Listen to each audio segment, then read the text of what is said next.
las palabras de Amós, que fue uno de los pastores de Tecoa, que profetizó acerca de Israel en días de Usías, rey de Judá, y en días de Jeroboam, hijo de Joás, rey de Israel, 2 años antes del terremoto. Ahora, por favor, leamos en el capítulo 7 y versículo 14. Entonces respondió Amós y dijo a Amasías: no soy profeta, ni soy hijo de profeta, sino que soy boyero y recojo higos silvestres. Y Jehová me tomó de detrás del ganado y me dijo: ve y profetiza a mi pueblo Israel. Hasta ahí, hermanos, es suficiente por este momento.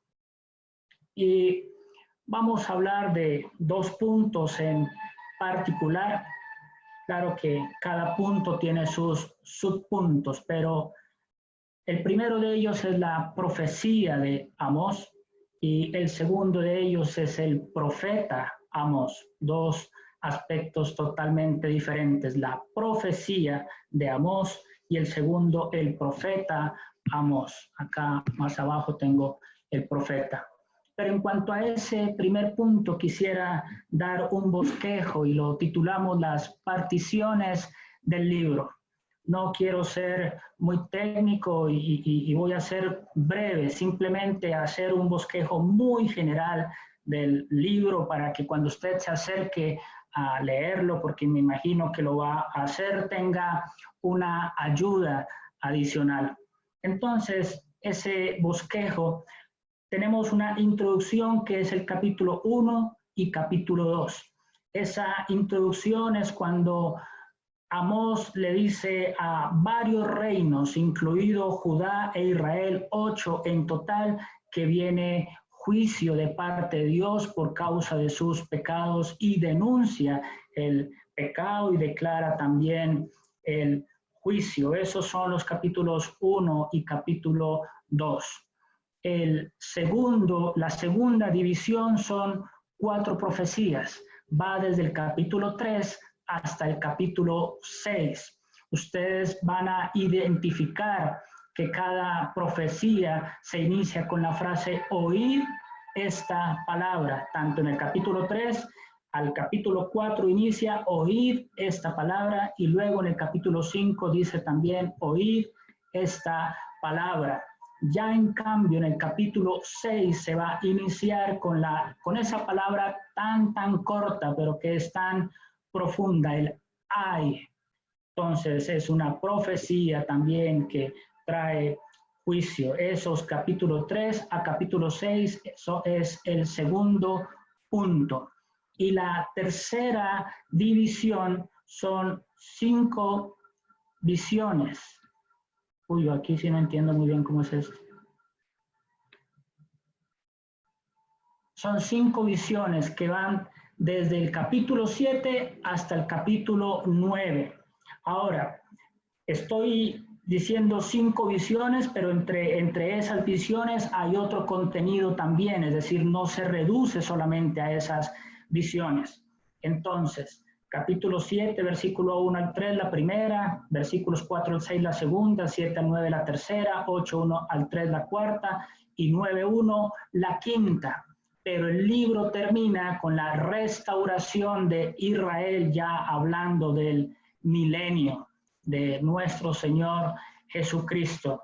Entonces, ese es simplemente una presentación general de la profecía. La idea no es estudiar en esta mañana Amós, porque entre otras cosas mi debilidad es grande, así que quedaría muy corto.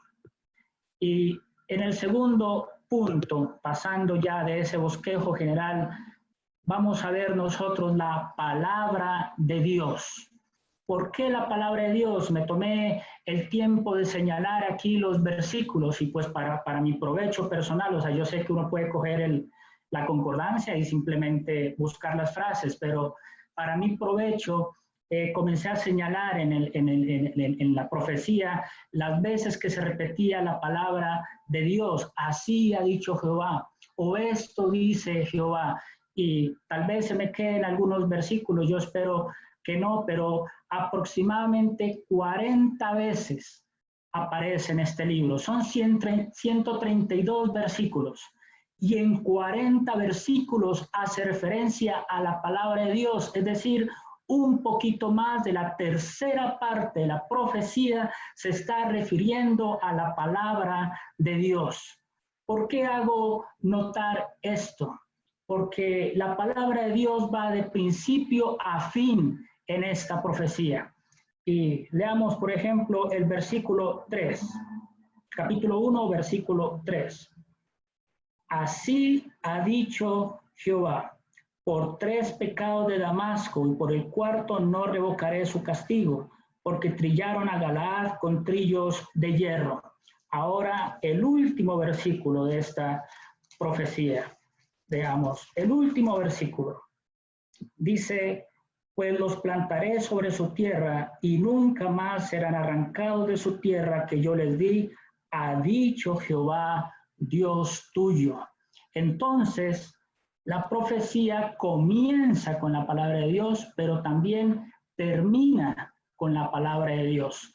Comienza hablando de juicio, pero termina hablando de bendición. Y eso pues me enseña y nos enseña a nosotros que en la palabra de Dios tenemos lo uno y lo otro. Tenemos que Dios anuncia juicio, ciertamente, pero tenemos que Dios también anuncia bendición y que todas las cosas Dios las transforma en bendición y para su gloria. Ahí ya lo mencioné, son 40 versículos aproximadamente que hacen referencia a la palabra de Dios. A manera de aplicación sobre este punto, el mensaje debe ser bibliocéntrico. Debe uno estar apelando siempre a la palabra de Dios. Los hermanos se acercan a las reuniones, se conectan no para escuchar nuestros argumentos ni nuestras historias, sino para escuchar la palabra de Dios. De principio a fin del mensaje, siempre, como lo acabamos de ver, Amós estuvo haciendo alusión a la palabra de Dios. Pero además de eso, una segunda aplicación es que da seguridad al expositor o seguridad a la persona que enseña, porque sabe que está anunciando algo que Dios dijo. No está anunciando sus propios pensamientos. Entonces, cuando el hermano va a compartir, pues tiene la tranquilidad que eso que está compartiendo está en la palabra de Dios y que es la palabra de Dios.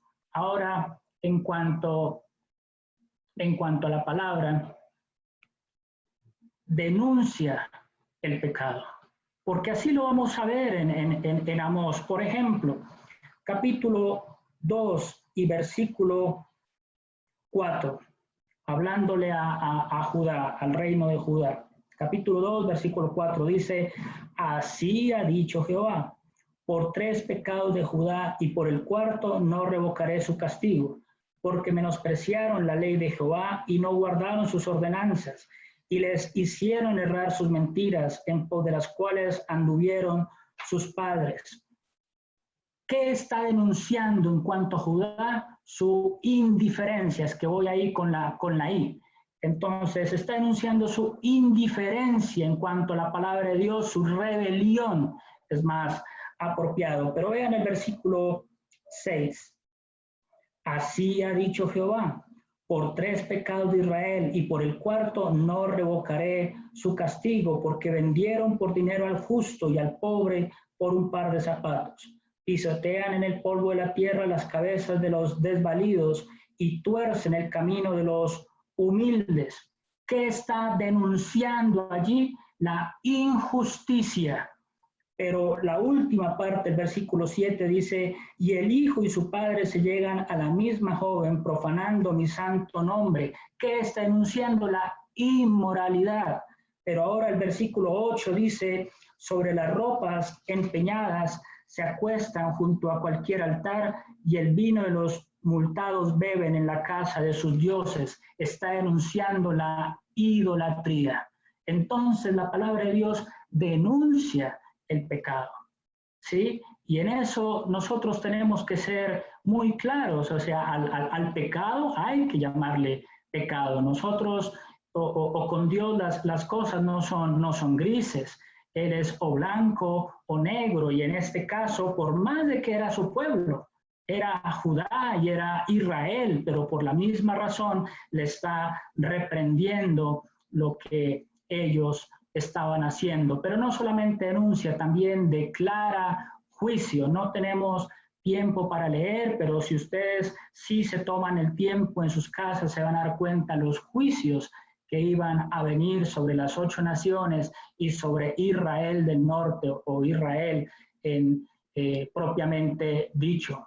Pero además de eso, me impresiona a mí que Dios insistentemente demanda arrepentimiento. Ahí les señalé a ustedes en el capítulo 5, versículos 4, 6, 8 y 14, cómo Dios les dice: buscadme y viviréis, buscad lo bueno, buscad a Jehová, buscad al que hizo las Pléyades, buscando que el pueblo se arrepienta. Esos versículos 4, 6, 8 y 14 del capítulo 5 se repiten las frases buscad, buscad, buscad. Entonces la palabra de Dios demanda arrepentimiento. Pero la palabra de Dios también es una dádiva. Ustedes dirán, bueno, ¿cómo así una dádiva? Y ahí lo tengo escrito. El reino del norte siempre fue malo. Sin embargo, Dios le seguía enviando su palabra. Bueno, aquí dice que el hermano Gilberto, algo, no sé si tengo, admit, no sé qué tengo que darle ahí. Yo le doy admit, no sé si se bien, pero...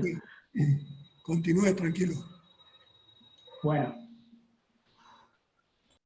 la palabra de Dios es una dádiva. ¿Por qué una dádiva? Recuerden, hermanos, que Israel, debido al pecado de Salomón, se dividió en 2 reinos: Israel del norte e Israel del sur. El sur quedó solamente con 2 tribus, con Judá y Benjamín. Pero en Judá estaba la tribu verdadera Judá, con el reinado mejor verdadero de Judá y los descendientes de David. En Israel del norte quedaron las 10 tribus restantes, con un reino ilegítimo. En el reino del sur, en Judá, hubo reyes temerosos de Dios, como hubo reyes malvados, pero en el reino del norte, en cambio, siempre fueron malos. Todos hicieron lo malo ante los ojos de Jehová. No obstante el pecado del reino del norte, Dios siempre les envió su palabra. Dios siempre envió profetas. No se lo merecían. No merecían que Dios los tenga en cuenta, porque ellos le habían dado la espalda, se habían vuelto a los ídolos, y sin embargo Dios en su gracia les seguía dando su palabra. Por eso hablamos que en ese caso fue una dádiva. Pero la palabra de Dios tiene también su parte dulce. Bueno, es más dulce que la miel, dice el salmista David. Pero pensando acá, 9 capítulos hablando de pecado, de juicio, insistiendo por el arrepentimiento, y sus últimos versículos nos hablan de bendición, la parte dulce en el mensaje del profeta Amós. Y así es, nosotros a veces, especialmente en el Evangelio, nos centramos a hablar del pecado y a hablar del arrepentimiento, y eso hace parte del Evangelio. Si no lo mencionamos, no es Evangelio, estaríamos predicando otro Evangelio. Pero también es necesario equilibrarlo con la bendición, con la obra del Señor y con el resultado por creer en Cristo como nuestro Salvador personal. Pero ahora quisiera hablar del segundo punto y entrar ya a referirnos al profeta Amós. Son varios subpuntos. Ahora que me adelanto un poquito, pero ahora que Pedro estaba compartiendo sobre el pastor, yo dije, me voy a quedar sin tema. Ya me estaba preocupando, pero no, Pedro va a esa profundidad que uno pues a duras penas algo acaricia. Pero vamos a ver aquí primeramente en cuanto al profeta, el peso. Y ustedes dirán, bueno, pero ¿de dónde el peso?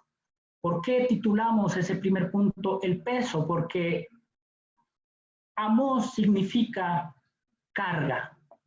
Eso es lo que significa, carga. Y en el caso de Amós, de este profeta, lo que había en su corazón era un peso enorme por predicar la palabra de Dios. ¿Por qué decimos eso? Acompáñenme a leer el capítulo 3 y versículo 7. Capítulo 3, versículo 7 dice, porque no hará nada Jehová el Señor sin que revele su secreto a sus siervos los profetas. Si el león ruge, ¿quién no temerá? Si habla Jehová el Señor, ¿quién no profetizará? Y allá en el capítulo 7 que ya leímos, dice el versículo 15, y Jehová me tomó de detrás del ganado y me dijo, ve y profetiza a mi pueblo Israel. En Amós había una carga grande en su corazón por predicar lo que Dios tenía para su pueblo. Si Jehová, dice el versículo que leímos, si habla Jehová el Señor, ¿quién no profetizará? Hermanos, y en cuanto al evangelio, ¿cómo callarnos? Debería haber en cada uno de nosotros una carga, un peso en nuestra alma por compartir las buenas nuevas de salvación. Hay grandes lecciones que uno aprende de esta pandemia y creo que a todos nos ha llamado mucho la atención que hayamos podido llevar el evangelio a tantas personas, palabra tras palabra. El evangelio predicado por diferentes personas, hermanos y hermanas, pero entonces la carga por la predicación de la palabra de Dios. Y esto también nos enseña a nosotros, no solamente en cuanto al evangelio, sino cada vez que vamos a compartir una porción de las Escrituras, debería ser ese peso que Dios coloca en nuestros corazones para compartir su palabra y no otro el motivo. Ahora sí, el segundo punto es la profesión de Amós. Ya los leímos, estos son nuestros versículos claves. ¿A qué se dedicaba nuestro protagonista o este profeta? Dice que era pastor en el versículo 1, dice que era agricultor porque era recogedor de higos silvestres y nos dice que era boyero. Boyero es decir, que cuidaba bueyes, ¿sí? Que guiaba, que cuidaba bueyes, que los alimentaba. Entonces era pastor, agricultor y boyero. Dentro de esa profesión quisiera mencionar otros subpuntos. El primero de ellos es su pequeñez. ¿Por qué su pequeñez? Porque el versículo 1 dice que era uno de los pastores de Tecoa. No era el único, no era el indispensable, era uno de tantos pastores que habían allí en el pueblo de Tecoa. Y mis amados hermanos, el Señor quiere que nosotros a nuestros propios ojos nos veamos pequeños, sencillos, humildes, Nunca, nunca que Dios nos guarde de considerarnos algo, como si en nosotros hubiera algo bueno, por lo cual el Señor quiere usarnos y glorificarse. Jamás.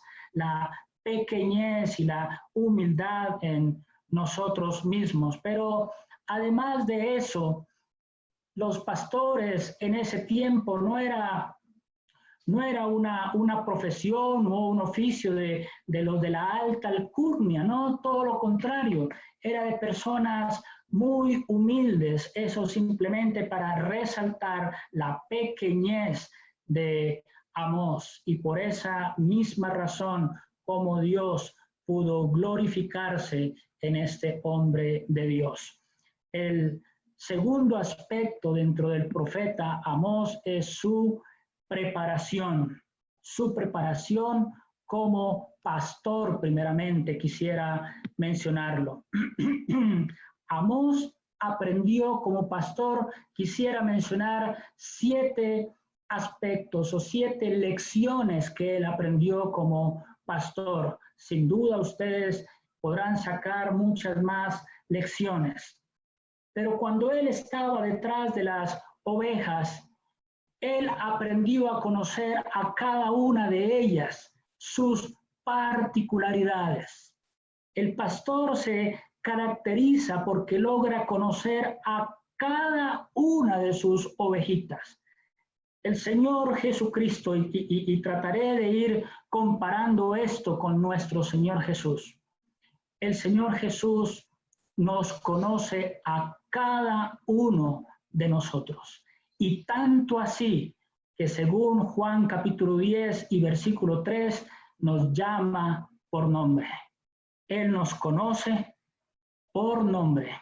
Ahora, Él conoce cuando la ovejita es necia, o al contrario, cuando la ovejita es obediente, o cuando es resabiada, o si es una ovejita miedosa, o si es una ovejita todo lo contrario, valiente, o si es blanca, o si tiene manchitas, o si tiene mucha lana o poca lana, en fin.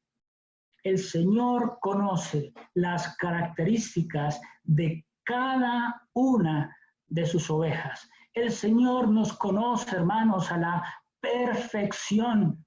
Él sabe si somos nobles, si somos resabiados, si queremos honrarle, si no. Él conoce todo, absolutamente todo, y eso nos debe dar a nosotros ánimo y consuelo también y fortaleza el saber que el Señor nos llama por nombre.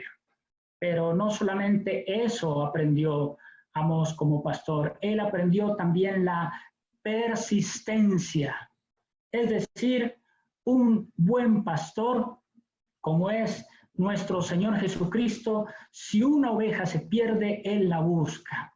El Señor Jesucristo dice allá en Lucas capítulo 15, versículos 3 al 7, que busca la oveja hasta encontrarla. El Señor Jesucristo no iba a descansar, sino hasta encontrar su oveja, y tanto así que estuvo dispuesto a morir en la cruz del Calvario, la persistencia. Pero además de eso, Amós como pastor aprendió sobre los peligros del rebaño. Las ovejas son indefensas y hay peligros, animales feroces, hay lobos, hay osos, hay leones, y él iba a aprender a distinguir. Y por ejemplo, capítulo 3 de este libro y versículo 12 dice: así ha dicho Jehová, de la manera que el pastor libra de la boca del león 2 piernas o la punta de una oreja, así escaparán los hijos de Israel que moran en Samaria, en el rincón de una cama y al lado de un lecho. Ahí menciona entonces al león como un animal feroz que puede hacer daño a las ovejas. Y solamente lo menciono, pero dice que nuestro adversario, el diablo, anda como león rugiente buscando a quien devorar. No a quién, con tilde en la E, preguntando, no, buscando a quien devorar. El hermano que está ansioso, que está angustiado, que está como desesperado, ese es presa fácil del diablo.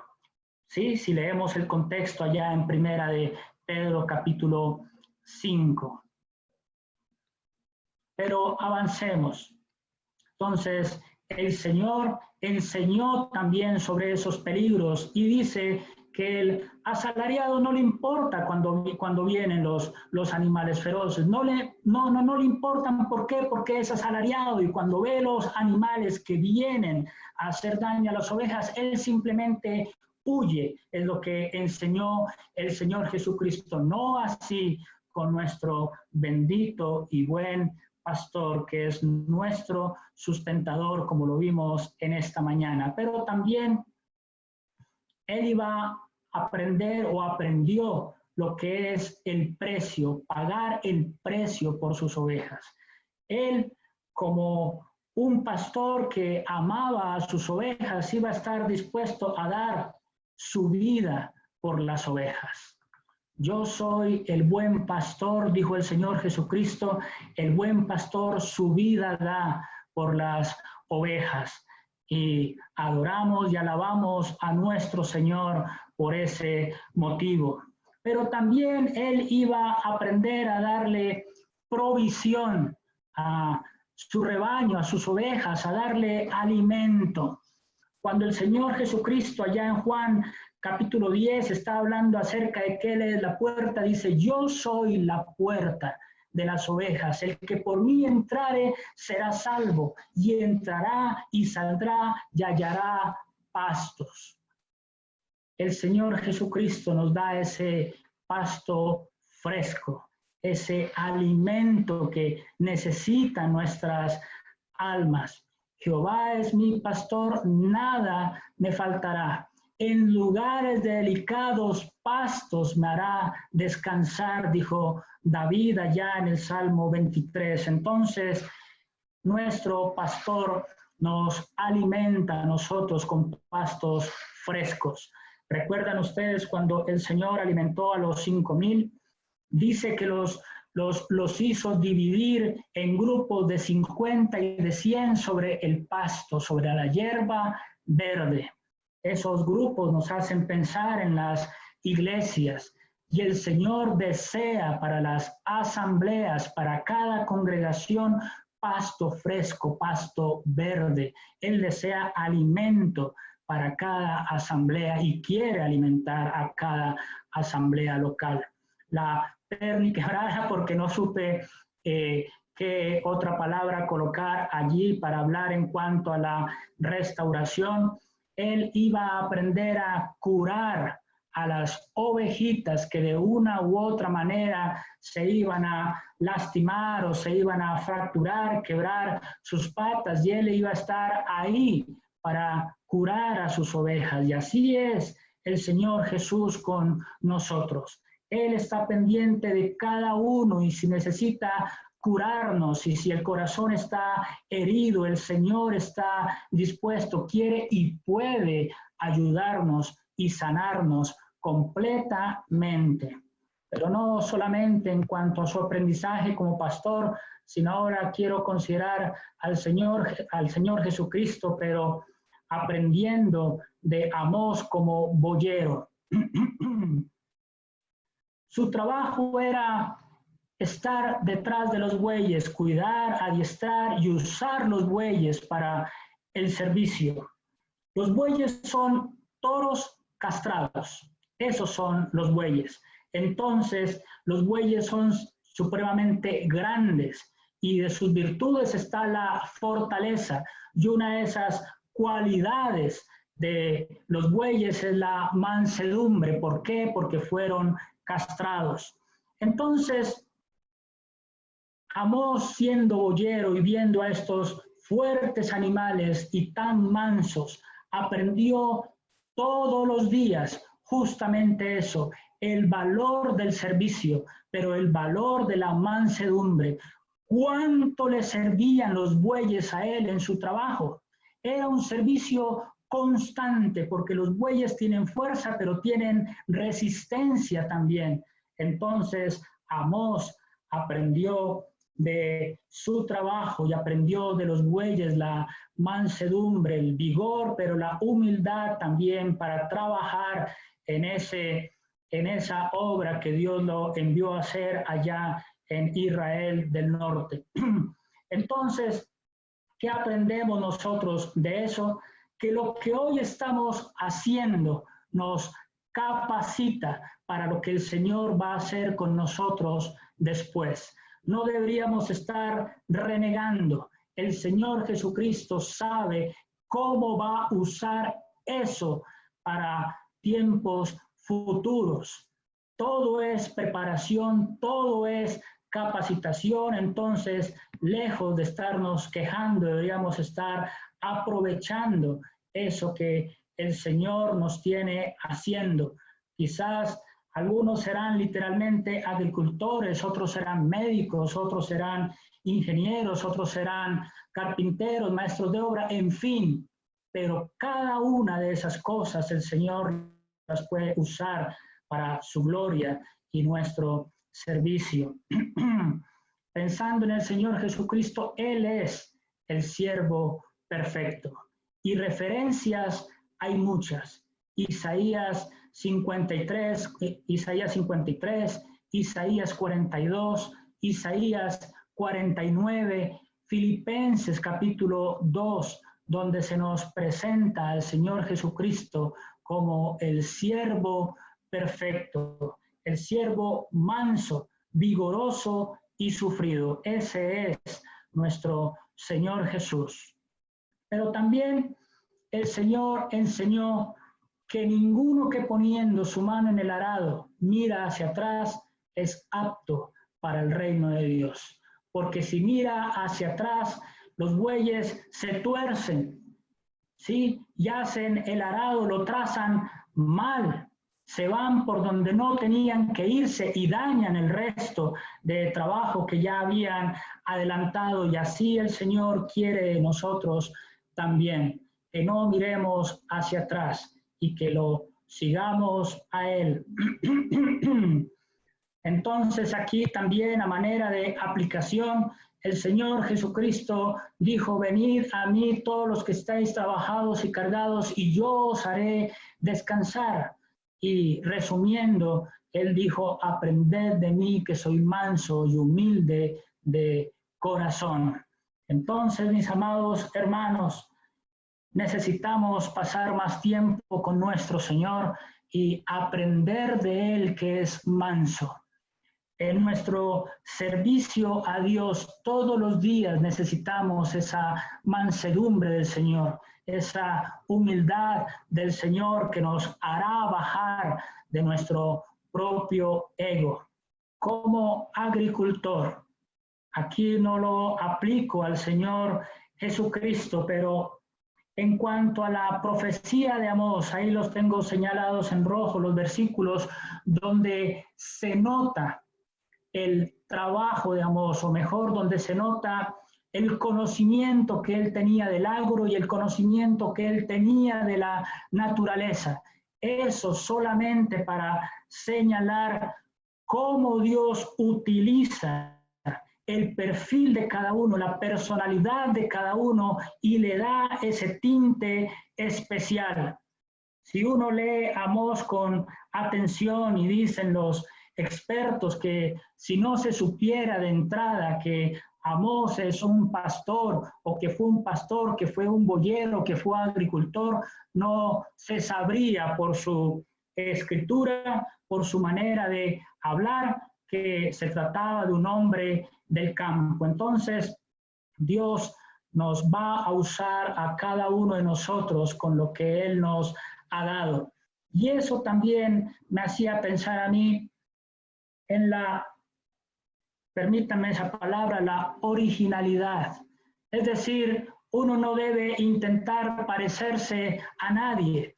El Señor nos va a usar con lo que somos, tal cual la personalidad que tenemos. Obviamente el Señor nos va formando, pero el servicio marcado como el Señor quiere que se trace con cada uno de nosotros.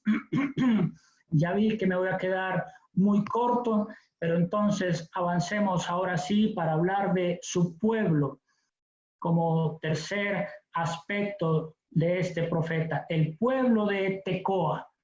¿Qué significa Tecoa? Alarma, bocina, trompeta, eso es lo que significa Tecoa. Y muy apropiado para Amós, porque eso era lo que él iba a hacer. Iba a anunciar, iba a alarmar, iba a predicar la palabra de Dios a un reino malvado. Entonces, aplicándolo eso a la iglesia, en 1 Timoteo capítulo 3 y versículo 15 dice que la iglesia es columna y baluarte de la verdad. No solamente sostiene la verdad, sino que también predica la verdad. Pero el servicio allí en el pueblo de Tecoa, solamente a manera de ejemplo, allí había un hombre llamado Ira, valiente de David. Y en ese versículo que señalo, en esos dos versículos que señalo en 2 Samuel 23, 26 y 1 Crónicas 27, 9, vemos que Ira era un valiente David, pero también que se ocupaba de los negocios del rey David, muy ocupado en su servicio. Cada iglesia debe caracterizarse por anunciar la verdad de Dios. Que en cada iglesia hayan valientes para el servicio de nuestro Señor. Que en cada iglesia hayan profetas, pero profetas en el sentido aplicativo. Hoy no tenemos profetas como en el Antiguo Testamento. Hoy no tenemos personas que predicen el futuro, pero sí tenemos personas que proclaman la verdad de Dios. Entonces, que al considerarse cada iglesia local se pueda decir, sí, en esa iglesia se predica la verdad de Dios. Esa iglesia se caracteriza porque saca valientes, allí hay hermanos vigorosos, valientes para el Señor. O sí, en esa iglesia local hay personas muy comprometidas con el servicio a Dios. Cada iglesia entonces vista como Tecoa. Y ya finalizo, ahí me quedan unos punticos, pero finalizo aquí. ¿A dónde iba dirigida esta profecía? Ahí leímos que la profecía iba dirigida al país de Israel, Israel del norte. Y es llamativo porque Amós estaba a unos escasos kilómetros de Jerusalén, es decir, Tecoa estaba a pocos kilómetros de Jerusalén.